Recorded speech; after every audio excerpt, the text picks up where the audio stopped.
جادو نہیں ہے. اور اس حقیقت کو سمجھ جانے کے بعد فوراً وہ سجدے میں گر پڑے. اسی وجہ سے رب العالمین کہنے کے بعد انہوں نے رب العالمین کی تفسیر بھی فرمائی کہ کچھ اور مت سوچ لینا کہ کوئی اور رب العالمین ہے, یہ موسیٰ اور ہارون کا رب رب العالمین ہے. کیا بات, قرآن حکیم کا آپ کا بیان کتنا حسین اور کتنا خوبصورت ہے. وہ رب العالمین رب موسیٰ اور ہارون. اب دیکھا کہ معاملہ الٹا ہو گیا. یہ کیا ہو گیا؟ جن کو بلایا کیا کہ جن پہ تکیہ تھا وہی پتے دینے لگے. ان کو تو بلایا گیا تھا کہ میری سلطنت بچائیں, یہ تو موسیٰ کے گریدہ ہو گئے اور موسیٰ کے رب پر ایمان لے آئے. کہا کہ یہ جو مکاری تم لوگوں نے کی ہے میری اجازت کے بغیر تم لوگ ایمان لے آئے ہو, مکاری کی سزا میں تمہیں دوں گا. خلاف سے تمہارے ہاتھ پیر کاٹوں گا, بائیں پیر کاٹوں گا دائرہ ہاتھ اور دائنا پیر کاٹوں گا بائیں ہاتھ. اس طرح کاٹ کر کے ٹارچر کر کے, یہ ٹارچر کی انتہا, اس سے زیادہ ٹارچر نہیں کیا جا سکتا. مطلب یہ جو قرآن حکیم میں اہل ایمان کے لیے جو سزائیں بتا دی گئی ہے, جو آفتیں بتا دی گئی ہے, جو آزمائشیں بتا دی گئی ہے, وہی کچھ آنے والا ہے قیامت تک. اور علاج جو تجویز کیا گیا وہی کچھ ہے جو قرآن حکیم میں بیان کر دیا گیا, اس سے زیادہ کچھ ہونے والا نہیں. تو انہوں نے کہا کہ ہم تو اللہ کی طرف لوٹنے والے ہیں, مجھے جو کرنا ہوگا سب ایمان تک آ تیرے جی میں جو آئے کرنے. ہم لوگ جو نشہ سوار ہو گیا ہے ایمان کا, دنیا کی کوئی کوشش اس نشے کو اتار نہیں کرتی, فقط ایمان تک آ جو تیرے کو کرنا ہو کرنا. ہم اپنے موقف سے ہٹنے والے نہیں.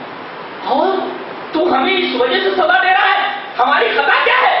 ہماری خطا اتنی ہے کہ ہم نے یہ کہا کہ ہم رب العالمین پر ایمان کرتے. اللہ اکبر. دنیا میں ایسا ہوتا رہا ہے کہ لوگوں نے جب اپنے رب کو مان لیا, دنیا کی سب سے بڑی صداقت کو تسلیم کر لیا, تو لوگ ان کے پیچھے پڑ گئے, طرح طرح کی سزاؤں سے انہیں دوچار کیا گیا. ان کی خطا صرف اتنی تھی کہ انہوں نے یہ کہا کہ ہمارا رب رب العالمین ہے. وما تنقم منا الا ان آمنا بآیات ربنا لما جاءتنا. اے اللہ اب ہم اس ٹارچر سے دوچار ہونے والے ہیں, تو اب یہاں صبر کی ضرورت نہیں, صبر کی ضرورت نہیں, بلکہ صبر کے افراط کی ضرورت ہے. صبر میں درجات ہیں. اے اللہ ہمارے اوپر صبر اڑے دے. اب یہ پانی ہے, دیکھ رہے ہیں پانی ہے, اب اس کو ہم یہ پورا الٹ دیں, یہ صبر بھرا ہوا ہے گلاس میں, اب اس کو پورا اندھیل دیں, ایک قطرہ نہ باقی رہ جائے, تو کہیں گے کہ افراط کاش ہوا, یہ پیالے کا افراط ہوا, کہ پیالے میں جو چیز تھی اب ایک بوند نہیں بچی ہے. اے اللہ صبر کے پانی کو پوری طرح ہمارے اوپر اندھیل دے اور پوری طرح ہم صبر کے پانی سے نہا جائیں. وہ توفنا مسلمین, اور ایمان کے اوپر ہمیں وفات دے, اسلام کے اوپر پتہ یہ چلا کہ ایمان کی بقا کے لیے, ایمان پر استقامت کے لیے صبر کا افراط ضروری ہے. خلاصہ یہ نکلا کہ اگر اس کو ایمان کہہ دیا گیا نبی کریم صلی اللہ علیہ وسلم کی زبان مبارک سے, تو گویا کہ اس واقعے کی کوئی تفسیر ہے. وعن جابر رضی اللہ تعالیٰ عنہ ان نبی صلی اللہ علیہ وسلم سئل عن الایمان قال الصبر والصبر, رواہ البیہقی فی شعب الایمان. اللہ, اور اسی وجہ سے دنیا کی کوئی تکلیف اور دنیا کی کوئی سزا انہیں اپنے موقف سے نہیں ہٹا سکتی. کیسی کیسی تکلیفیں دی گئی, ایک منظر پیش کر رہا ہوں تکلیف کا کہ کیسی تکلیفیں دی گئی. اور پہلے ایک آیت کریمہ, اس آیت کریمہ کی شرح میں وہ حدیث سے کہا. آیت کریمہ ام حسبتم ان تدخلوا الجنة ولما يعلم الله الذين جاهدوا منكم ويعلم الصابرين. ارے تم لوگوں نے یہ سمجھ رکھا ہے کہ ایسے ہی جنت میں چلے جاؤ گے. ام حسبتم ان تدخلوا الجنة, کیا تم لوگوں نے سمجھ لیا ہے کہ ایسے ہی جنت میں چلے جاؤ گے. ولما يعلم الله الذين جاهدوا منكم, ابھی تو تم نے یہ بتایا نہیں, ثابت نہیں کیا تم نے اپنے عمل سے اللہ کے سامنے کہ تمہارا مجاہدہ کتنا ہے, تم نے کتنی کوششیں کی ہے, اور تمہاری طرف سے ابھی یہ بات ظاہر نہیں ہوئی کہ تمہارا دعوی ایمان ثابت ہے, کتابی ہے.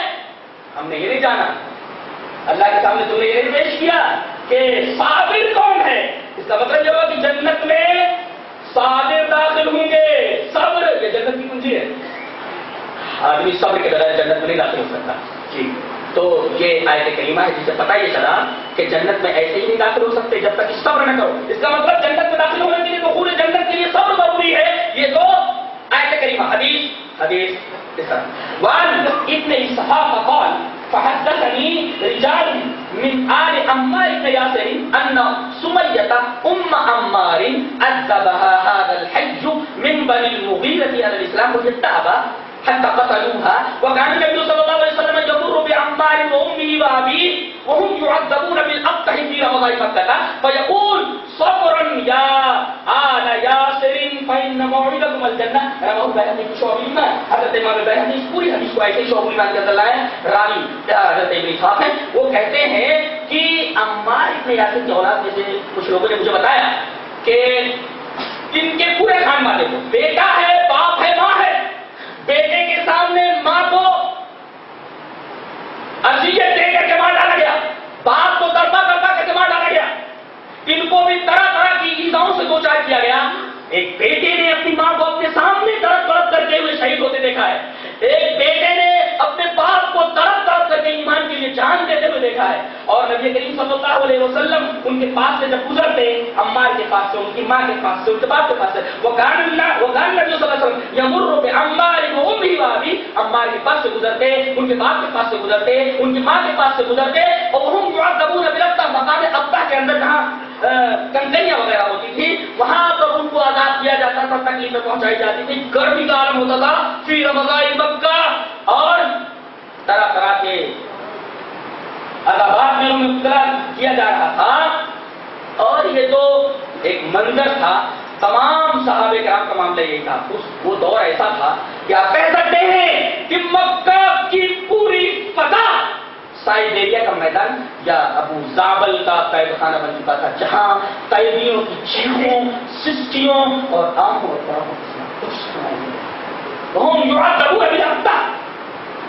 عذاب دیا جا رہا تھا مقام ابتہ کے اندر. نبی کریم صلی اللہ علیہ وسلم نے جب بھی ان کے پاس سے گزر ہوتا فرماتے صبر کیا آل یاسر، اے یاسر کے خاندان والوں صبر کرو، صبر کا پھل جنت ہے. فإن موعدکم الجنہ، اس لیے کہ صبر کا وعدہ جنت ہے. صبر کرو، اللہ تبارک و تعالیٰ نے اس صبر کے بدلے میں تمہارے لیے جنت ہی رکھی ہے. بہت اکبر. یہ کچھ احادیث جو آپ کے سامنے پیش کی. عجیب بات بتاؤ، مسلمانوں کو دنیا کی امامت دی گئی، امامت چھن گئی. آپ کی امامت کا حصول کس بات پر موقوف ہے؟ ظاہر ہے دو چیزوں کے اوپر. اللہ نے فرمایا وَجَعَلْنَا مِنْهُمْ أَئِمَّةً يَهْدُونَ بِأَمْرِنَا لَمَّا صَبَرُوا وَكَانُوا بِآيَاتِنَا يُوقِنُونَ. ہم چاہتے ہیں کہ ہماری گزری ہوئی قداست رفتہ واپس آ جائے، ہمیں ہمارا کھویا ہوا مکان دوبارہ مل جائے، ہم عزت کے ساتھ پوری دنیا میں زندگی بسر کریں. آج جہاں بھی مسلمان ہیں پریشان حال ہیں، تو امامت جس قوم کو دی گئی تھی وہ قوم آج دنیا میں ذلیل و خوار ہے. علاج کیا ہے؟ علاج بتایا گیا کہ علاج یہ ہے وَجَعَلْنَا مِنْهُمْ أَئِمَّةً يَهْدُونَ بِأَمْرِنَا لَمَّا صَبَرُوا وَكَانُوا بِآيَاتِنَا يُوقِنُونَ. صبر اور یقین یہ دونوں چیزیں ایسی ہیں کہ انہی دونوں کے اوپر موقوف ہے دنیا کی امامت. اگر آپ کے پاس یقین ہو، اگر آپ کے پاس صبر ہو تو آپ کو دنیا کی امامت مل رہی ہوگی. اللہ ابن قیم علیہ الرحمہ نے بہت پیاری توجیہ فرمائی ہے اس آیت کریمہ کی. میں چاہتا ہوں کہ علماء جناب میں ان نکات کو عرض کروں اور آپ کی اگر سمجھ میں آ جائے تو سمجھ لیں کہ دیکھیے آدمی ایمان اور عمل اللہ کی رحمت جنت جائے، اپنے عمل سے اپنے نہیں جائے بلکہ گویا کہ ایمان پلس عمل پلس اللہ کی رحمت از اکول ٹو دخول جنت. تو اب ایمان اور عمل یہ دو چیزیں ہیں، ان کی وجہ سے آدمی جنت ہو جائے گا.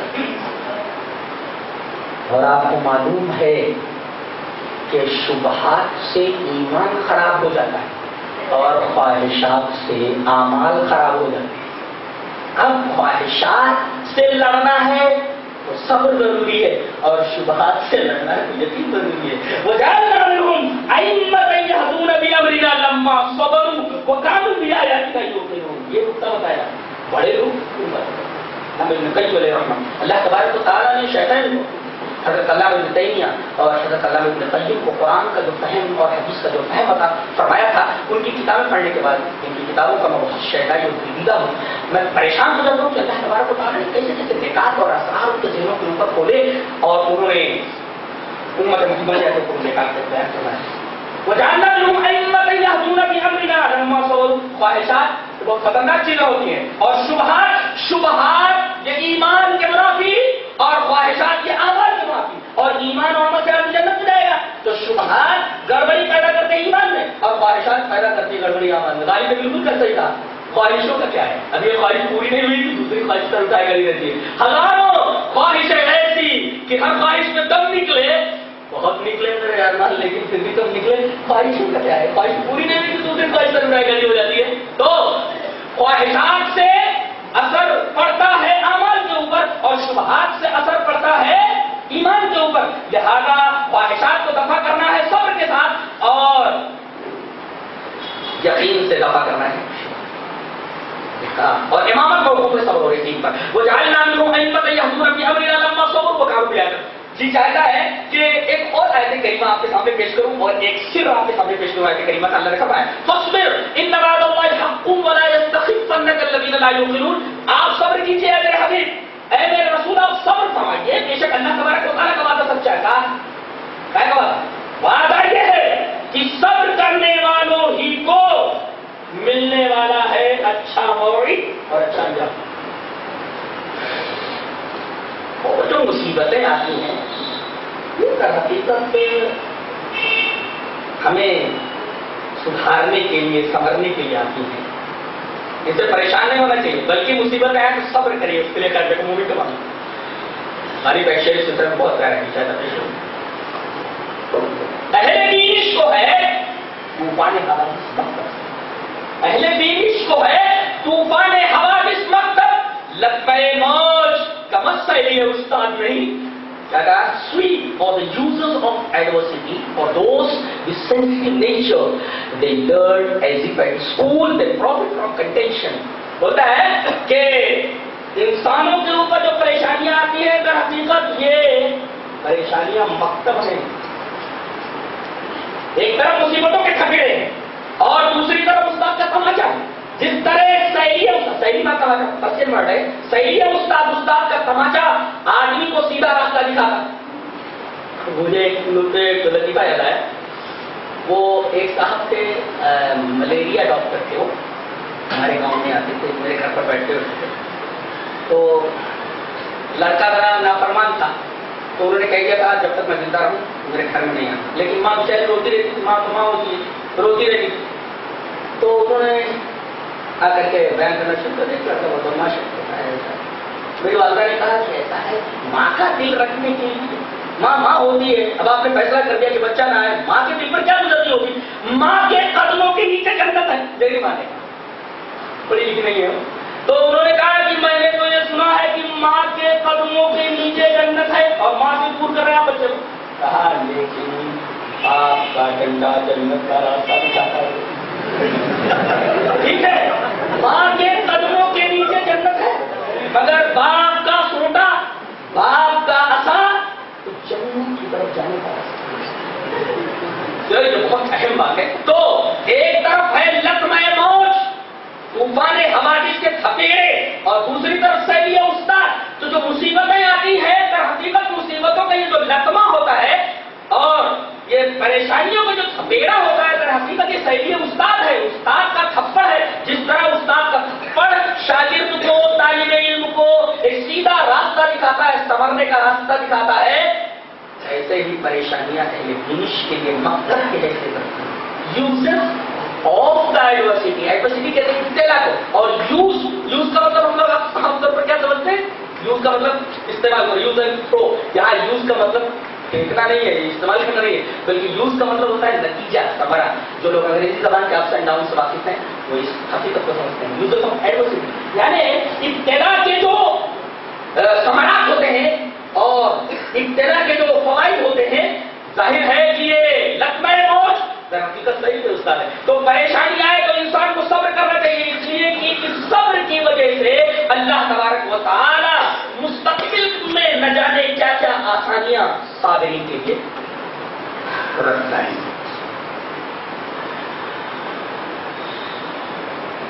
بہت ساری باتیں صبر کے تعلق سے آ گئی. کچھ ہمارے ہندو بھائی بھی آئے ہوئے ہیں، ان کو دعوت دی گئی ہے، آتے رہتے ہیں، ملتے رہتے ہیں. یہ مت سمجھیں کہ یہ فضیلت صرف قرآن اور حدیث میں ہے، کتاب و سنت کے اندر ہے، جو ہمارا منہج ہے، جو ہمارا موقف ہے، بلکہ دنیا کی تمام مذہبی کتابیں جن کو مانا جاتا ہے، جن کو مذہبی کتاب کہتے ہیں، ان کے اندر بھی صبر کی فضیلت ہے. جی چاہتا ہے کہ میں نے گیتا کو براہ راست تفصیل سے پڑھا ہے الحمدللہ. تو اس کے اندر دیکھیے صبر کی اتنی اچھی فضیلت ایکسیلنسی بیان کی ہوئی فضیلت کہ یم ہی نویتھینتے تے پروشم پروشرشبھ سمدکھ سکھم دھیرم سو نپتار کلپتے. یہ یم مانے جس کو یہ اتنی کلشٹ زبان کا خیال سے عربی سے 10 یا 20 گنا زیادہ ہے.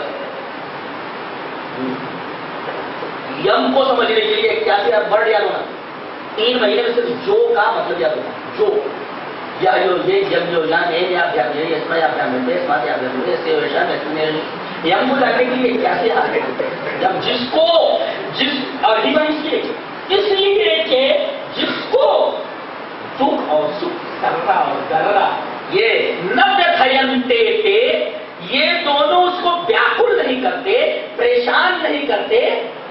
در حقیقت ایسا دھیر کہتے صابر کو اس وجہ دھیرج کہتے صبر کو. دھیرم سم دکھ سکھم دھیرم سو نپتار کلپتے. ایسا آدمی ہی بخشش کے لائق ہوتا ہے. دیکھیے صبر کے اندر ہی بتا دیا گیا کہ صبر کے اندر ہی نجات چھپی ہوئی. آدمی صبر کرے. آپ کو کوئی بھی اچھا کچھ لوگ صبر کا مطلب بزدلی سمجھتے ہیں. ہمارے ایک بہت بڑے مفسر ہیں بیچارے وہ کہتے ہیں صبر کہتے ہیں رد عمل کی نفسیات میں مبتلا نہ ہونا. پتا نہیں کہاں سے صبر کی خرید لائے ہیں بیچارے اللہ رہ کرے تو صبر کی نفسیات میں مبتلا نہ ہونا. یہ کہاں سے لائے شاید کسی کتاب کے اندر تو ہے صبر کی نفسیات میں مبتلا نہ ہونا ہے. دوسرے بندہ پوجا کرنے بیٹھ جانا یہ تو صبر کا مطلب نہیں ہے. صبر کا مطلب یہ ہے کہ مصیبتوں کے طوفان آئے تو انہیں پہلے استاد سمجھا جائے.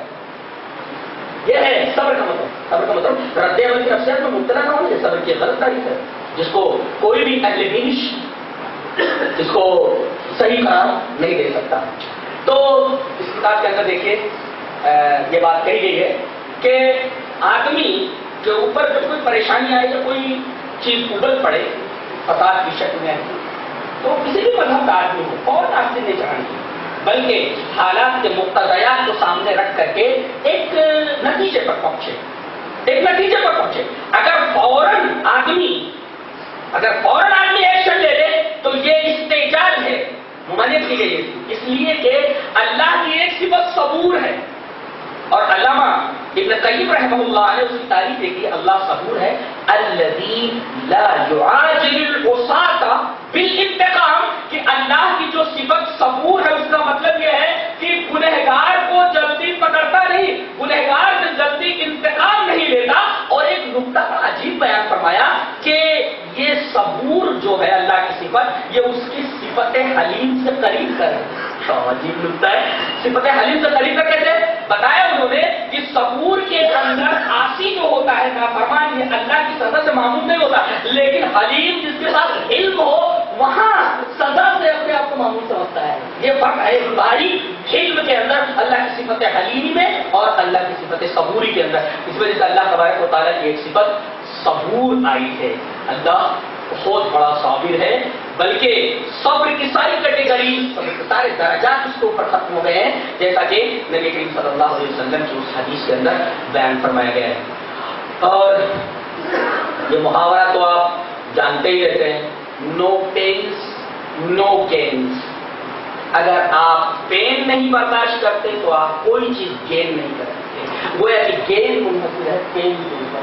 نو پینس اور نو گین. اگر پین نہیں ہے تو گین نہیں ہے. اور اس کو کلیلہ ایک بک ہے اس کے اندر اس کا ترجمہ یعنی اسی طریقے سے کیا گیا ہے کہ ملم یرکب الاحوال فلم ینل الرضائی کہ جو آدمی احوال پر خوفناک چیزوں پر ہاربل چیزوں کے اوپر سوار نہیں ہوتا اسے مرغوبہ چیزیں نہیں ملتی. اس کا مطلب یہ ہوا کہ کوئی بھی بڑی چیز حاصل کرنے کے لیے ضروری ہے کہ آدمی صبر کرے. آدمی کا صبر جتنا زیادہ ہوگا اس کو اس کی شے مرغوب اتنی ہی زیادہ حسین معلوم ہوگی اور جتنی بڑی اس کی شے مرغوب ہو اتنا ہی زیادہ اسے صبر کرنے کی ضرورت ہے. اسی وجہ سے انبیاء کرام سب سے زیادہ صابر ہوتے ہیں. اللہ تبارک و تعالیٰ کے پاس سب سے زیادہ صبر انبیاء کرام کرتے ہیں. ان سے زیادہ صابر اور کوئی نہیں ہوتا. اب آئیے سنتے کی طرف سنتے کو بیان کرنے کے بعد بات کو ختم کرتے ہیں. اللہ نے فرمایا فاصبر ان وعد اللہ حق ولا یستخفنک الذین لا یؤمنون یعنی کہ صبر اور ایمان دونوں ہیں. تو آپ صبر کیجئے بے شک اللہ کا وعدہ حق ہے کہ وہ صبر کرنے والوں کو ضرور مستقبل میں اجر دینے والا ہے. اور دیکھو جو یقین نہیں رکھتے وہ آپ کو ذرا لائٹ نہ لے لیں، لا ڈسکریج نہ کر دیں، لا یتخذ، استغفار کا مطلب لائٹ لے لینا، ہلکا سمجھ لینا، جس کو ہم لوگ بولتے ہیں جیسے کوئی آدمی کسی کو لائٹ لے لے تو کہتا ہے don't take us for granted, ہلکا مت سمجھنا، don't take us for granted, آپ کو ہلکا مت سمجھنا. تو لا یستخفنک الذین لا یوقنون، جو ایمان نہیں رکھتے، جو یقین نہیں رکھتے، وہ آپ کو کہیں لائٹ نہ لے لیں، ہلکا نہ لے لیں. اللہ بھی کہیں فرماتے ہیں فإن الخفیف لا یثبت، جو ہلکی چیز ہوتی ہے وہ ثابت نہیں ہوتی، ثابت نہیں ہوتا، وہ صاحب الیقین ثابت، وصاحب حامل الیقین ثابت. اور جو یقین کا حامل ہوتا ہے، گویا کہ یقین کے اندر ثبات ہوتا ہے اور خفت کے اندر ثبات نہیں ہوتا. اب دیکھیے صبر کے ساتھ جو استفاق لایا گیا ہے، کیا قرینہ ہے، کیا انداز بیان ہے، سبحان اللہ. فاصبر ان وعد اللہ حق ويستخفنك الذين لا يوقنون، یہاں صبر اور ایمان کو لایا گیا اور صبر کے مقابلے میں اور یقین کے مقابلے میں استفاق لایا گیا، خفت لائی گئی، ہلکا، اس لیے فإن الخفيف لا يثبت، اس لیے کہ جو چیز ہلکی ہو وہ ثابت نہیں ہوتی. یہ صبر کے تعلق سے چند بکھی باتیں تھیں. ایک بات اور بتا کر کے، بلکہ دو باتیں 2 منٹ میں بیان کر کے بات کو ختم کرتا ہوں. ایک ہے صبر باللہ، ایک ہے صبر للہ، ایک ہے صبر مع اللہ. علامہ ابن قیم رحمہ اللہ نے علامہ حربی کی جو کتاب ہے اس کی جو تہذیب کی ہے، تہذیب و مدارج السالکین، اس کے اندر یہ مسئلہ لکھا ہے. ایک ہوتا ہے صبر للہ، آدمی صبر کرے تو دنیا کو دکھانے کے لیے، لا للسمع ولا لطلب الدنیا، ریاکاری کے لیے نہیں، دکھانے کے لیے نہیں، شہرت کے لیے نہیں، اور دنیا کی طلب کے لیے نہ، بلکہ اللہ کے لیے صبر کرے. یہ صبر للہ ہے. اور صبر باللہ کا مطلب یہ ہے کہ پریشانی آئے تو صرف اللہ تبارک و تعالیٰ کے آستہ کے اوپر سر جھکائے، اللہ ہی سے مدد مانگے. اور صبر مع اللہ کا مطلب یہ ہوا کہ اپنے آپ کو وقف کر دے اللہ تبارک و تعالیٰ کے عوامل کے اوپر. یہ تیسرا درجہ بہت ہی زبردست ہے، یہ صدیقین کا درجہ ہے، یہ اللہ کے عوامل کے اوپر اپنے آپ کو وقف کر دینا. اب آپ غور کریں تو صبر للہ کے اندر توحید الوہیت ہے اور صبر باللہ کے اندر توحید ربوبیت ہے.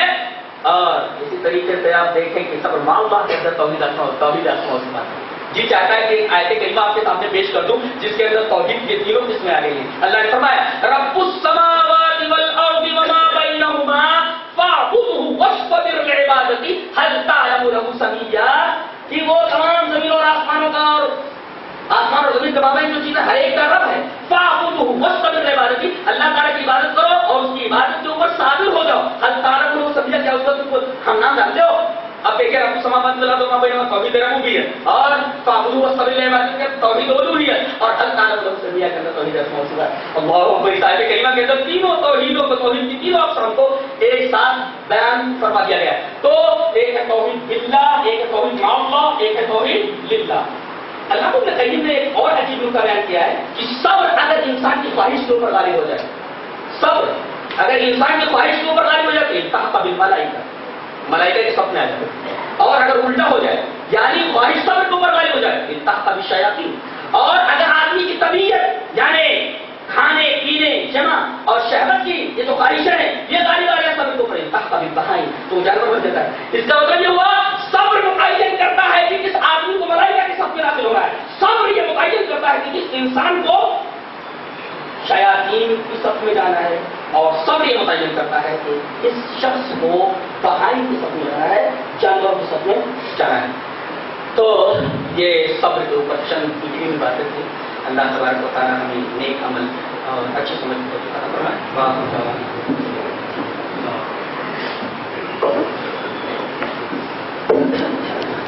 محترم حاضرین تشریف رکھیں، تھوڑی دیر کے لیے ابھی خطبہ صدارت مولانا ابو رضوان محمدی حفظ اللہ کا باقی ہے، آپ سماعت کر کے جائیں. میں گزارش کروں گا کہ جس طریقے سے ابھی آپ نے صبر اور سکون کے ساتھ صبر کے موضوع پر خطاب سماعت فرمایا ہے، خطبہ صدارت کے لیے بھی آپ تشریف رکھیں. میں دعوت دیتا ہوں مولانا ابو رضوان محمدی حفظ اللہ کو، وہ آئیں اور خطبہ صدارت پیش فرمائیں. السلام علیکم ورحمۃ اللہ وبرکاتہ. الحمد للہ رب العالمین والصلاة والسلام علی سید المرسلین وعلی آلہ وصحبہ اجمعین ومن تبعهم بإحسان إلی یوم الدین. اعوذ باللہ من الشیطان الرجیم. بسم اللہ الرحمن الرحیم. ومن یؤمن باللہ یہد قلبہ.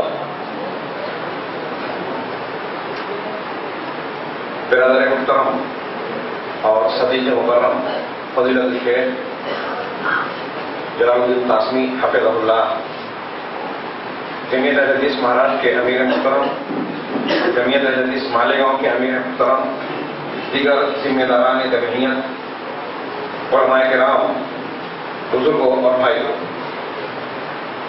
آج کی اس بزم کو جمعیت اہل حدیث نے سجایا ہے اور اس بزم کے لیے عنوان کے بیان کرنے کے لیے خطیب دونوں ایسے منتخب فرمائے جس کے بارے میں یہ کہنا چاہیے کہ وہ آج کی ضرورت ہے۔ موضوع کے اعتبار سے ہم یہ کہہ سکتے ہیں کہ یہ موضوع آج کے ماحول میں نہ صرف مسلمانوں کے لیے بلکہ پوری دنیا کی انتہائی شدید ضرورت ہے، اور خطیب جن کی شخصیت محتاج تعارف نہیں ہے، اپنے زبان و بیان کے اعتبار سے اللہ تبارک و تعالیٰ ایسے کم افراد کو اس طرح کی صلاحیت عطا فرماتا ہے جن کی نگاہ قرآن و حدیث پر بھی گہری ہو، زبان و بیان پر بھی وہ پوری قدرت رکھتے ہوں، اور سامعین و مخاطبین کے ذہن و فکر کو سامنے رکھ کر ہر سطح کی گفتگو علمی انداز میں بیان کر سکتے ہیں۔ جو خطبہ آج انہوں نے بیان فرمایا وہ نہ صرف علمی نکات کے اعتبار سے بلکہ آج کی سماجی، سیاسی، انسانی، تربیتی ضرورتوں کے پیش نظر روحانی اور ایمانی مواد سے بھی بھرپور تھا۔ اللہ انہیں جزائے خیر عطا فرمائے۔ جو عنوان تھا، جو خطاب ہم نے سماعت فرمایا، آپ حضرات نے سماعت فرمایا، اس پر خطبہ صدارت کے اس کے بعد خطبہ صدارت کے توسط سے میں کوئی نیا موضوع، نئی بات آپ حضرات کے سامنے پیش نہیں کرنا چاہتا، اور چاہتا ہوں کہ اسی خطاب کے بھرپور نکات کے ساتھ آپ یہاں سے لوٹیں۔ فکر انگیز ہماری زندگی کے مختلف نشیب و فراز کی انتہائی شدید ضرورت پر مشتمل صبر کا موضوع جو آپ نے سنا کہ اللہ تبارک و تعالیٰ نے قرآن و حدیث نے اسے ایمان کا مترادف بنایا۔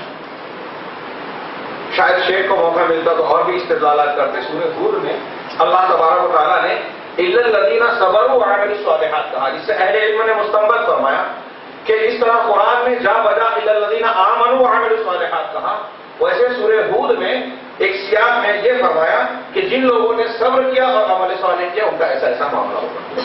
گویا یہاں صبر کو ایمان کے ترادف میں اللہ رب العزت نے پیش کیا، اور صبر کی ضرورت زندگی کے ہر مرحلے میں ہمیں کیوں ہے؟ اگر آپ آج اپنے سماج اور معاشرے کا، اپنے گھر کا، عالمی اور ملکی حالات کا جائزہ لیں تو ہر جگہ وہ چیز پائی جائے گی جسے ہم بے صبری سے تعبیر کر سکتے ہیں۔ صبر کی ایک ضد جزا قدر آپ نے سنی، صبر کی ضد غصہ بھی ہے۔ صبر کی ضد وہ تمام مفاہیم ہیں جو صبر کی خوبیوں کی ضد ہے، یعنی بے صبری، مثال کے طور پہ غصہ، جھنجھلاہٹ، انتقام کا جذبہ، لوگوں کو اذیت دینا، حسد، لالچ، استقامت کا نہ ہونا، آدمی ایمان میں، اپنے اعمال میں ڈھلمل یقین ہو۔ ڈھلمل یقین عام تعبیر کے اعتبار سے میں کہہ رہا ہوں، کوئی بلیغ تعبیر نہیں ہے، عام تو وہ ساری خوبیاں جو صبر سمیٹتی ہے۔ اگر آپ قناعت اپنے اندر پیدا کرنا چاہتے ہیں تو آپ کے لیے صبر کا ہونا ضروری ہے۔ شجاعت و بہادری کا وصف اگر آپ کے اندر صبر نہیں ہے تو یہ وصف بھی آپ کے اندر نہیں ہو سکتا۔ آپ چاہتے ہیں کہ غصے پر قابو پا لیں، القاظمین الغیظ، جس کے بارے میں حدیث حسن میں ہے کہ بندہ اللہ تبارک و تعالیٰ کے جناب میں صبر سے زیادہ بہتر گھونٹ کوئی نہیں پیتا، اور جو صبر کو کہ گھونٹ کو پیتا ہے اس غصے کی حالت